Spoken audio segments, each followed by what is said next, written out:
The city was silent at midnight, with only the sound of a motorcycle engine echoing through the streets. I had just finished my last delivery for the day and was ready to head home. The night air was chilly, so I pulled my jacket tighter. Suddenly, my phone screen lit up. I glanced down and a system notification popped up.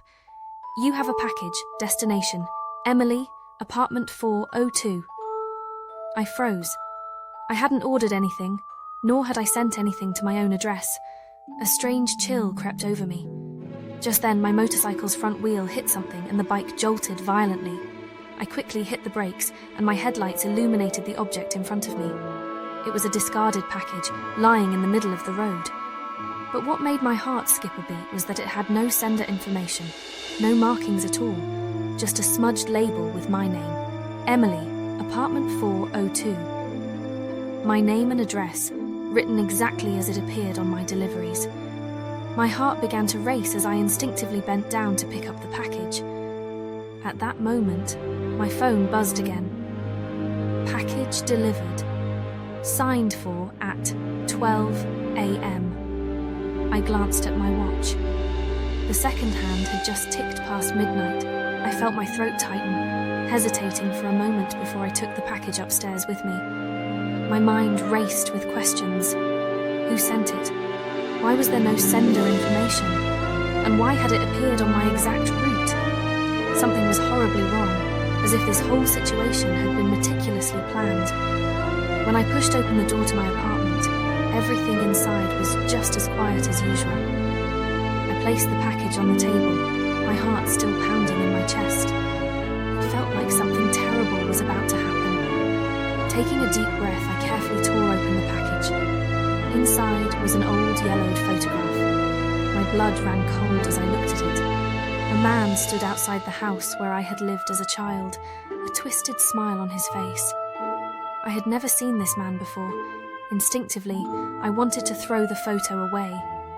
But the next morning, when I opened the door, the package was back, and the photo inside was identical to the one from the night before. No matter what I did, whether I threw it in the trash, ripped it up, or burned it, the photo always returned. After several days of this, I couldn't ignore it anymore. I knew I had to face whatever this was. On the third night, I took the package with me and drove to the address shown in the photo, the house where I had spent my childhood. It was an old, dilapidated building on the outskirts of town, a place I hadn't visited in years. As my car rolled down the desolate streets, a dull ache filled my chest. This was the place where I had lived with my parents before they passed away, leaving the house empty and abandoned. It had become a part of my past I wanted to forget. But tonight, I was determined to uncover the truth behind the package. I stepped out of the car and stared at the house. The rusty lock on the door suggested no one had been here in a long time. I pushed the door open, and a damp, musty smell greeted me.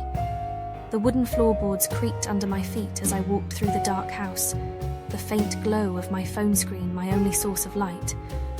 I felt like the entire house was waiting for me. My gaze was drawn to a tarnished mirror in the corner of the room, and there, reflected in the mirror, I saw it, a shadowy figure standing behind me. I spun around, heart pounding, but there was no one there. I turned back to the mirror, but this time it showed nothing. My pulse raced as I forced myself to keep moving. As I approached the door to my old bedroom, an intense sense of foreboding washed over me. Something or someone had been here, hidden in the depths of my forgotten past. Suddenly, a thumping noise came from the floor beneath me, like something or someone was knocking from below. My heart raced as I knelt down, tapping the floor, and realized one of the wooden boards was loose. With trembling hands, I pried the board up. Underneath, I found an old metal box, rusted and long forgotten. Carefully, I opened it. Inside was a stack of letters, yellowed with age. The words on the front of each envelope read, "For Emily." The paper was brittle, the handwriting rushed and desperate. My fingers shook as I pulled out the first letter and began to read. "Emily, you might have forgotten me, but I've never forgotten you. We were supposed to be together, But your parents took me away, locked me in this dark place, cut off from the world. But I knew you'd come back one day. I've been waiting for you." The writing was jagged, as if the person who had written it had been consumed by pain and madness. My head throbbed, and suddenly, fragments of childhood memories came flooding back. I had known a boy once, a friend my age, but one day he vanished from my life, never to return.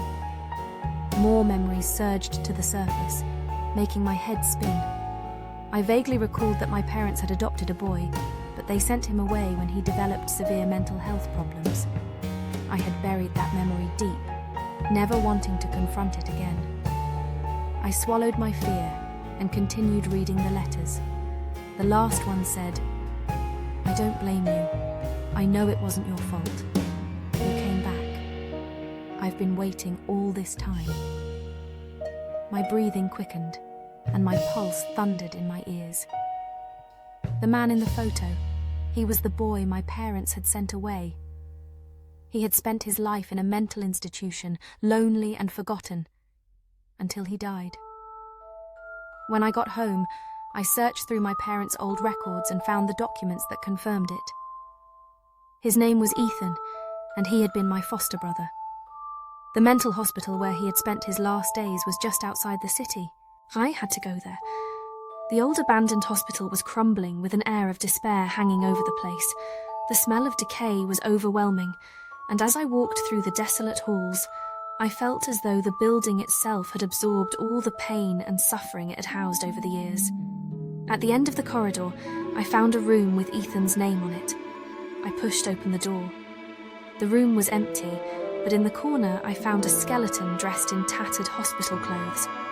In its hand, tightly clutched, was an old faded photograph of me as a child smiling innocently. On the back of the photo, written in shaky handwriting, were the words, "I've been waiting for you." I fell to my knees, tears streaming down my face. I understood everything now. Ethan had been sent away, locked in that place, and he had spent his entire life waiting for me to return. But I had forgotten him, left him behind. The package, the letters, the photo, they were his final attempt to reach me, his way of saying goodbye. Suddenly, I felt a cold breath against my ear, and a voice, barely a whisper, said, "You finally came." Through my tears, I knew it was him. Ethan had never left. No matter where I went, his shadow would follow me, waiting, watching, forever.